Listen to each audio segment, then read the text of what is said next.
So I am speaking with, Michael Grove, CEO of CollabWorks. and you were telling me about sort of a phenomenon. I'm guessing you're the one who's branding it, called WaaS, WaaS. What is it? WaaS really stands for Worker as a Service. So you're familiar, a lot of people are familiar with software as a service. But if you actually look at today's external world, you can buy literally any kind of service from CEO to janitor. So there's a whole plethora of services now that are available out there. If you haven't checked out some of the new websites, for example, with oDesk and eLance and guru.com and so forth, you can literally buy services for $5 for 5 minutes or for 5 months. So the question is really, how do you optimize the internal organizations so that they can actually have a similar model? In other words, how can they create services internally to get the right work done by the right worker at the right time? So what WaaS does really is help companies transform themselves from a traditional job structure into a services structure where all of the workers are basically focused in on managing their customers' experience. You know, I was talking to someone actually at eLance about this very, very subject, and she saw the vision of the new workforce as being kind of like film production.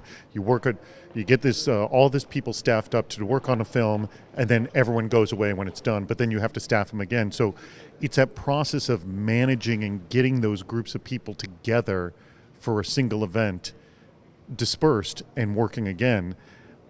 Do you see there's sort of a management layer on top of all of this?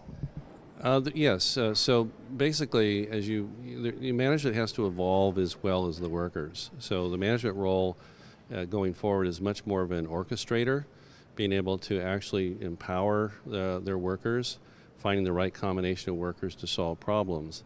And to leverage your point about eLance, I think that they're a very good emerging company who sees the opportunity to blend both dedicated workers and on-demand workers to basically solve problems.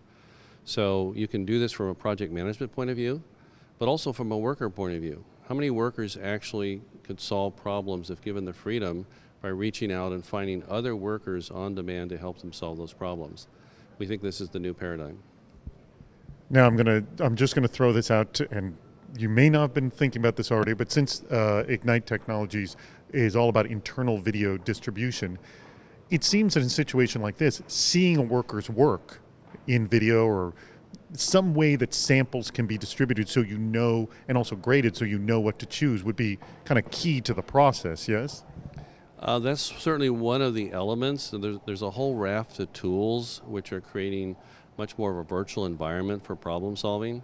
So yes, I think the key is relevance. So if you can find a worker who has solved a problem and they've captured it on a video, and you can then connect that particular video to the particular problem set that's being needed to be solved, bingo, you've got a real opportunity to transfer knowledge and move ahead. Excellent. Thank you so much for your time. You're welcome.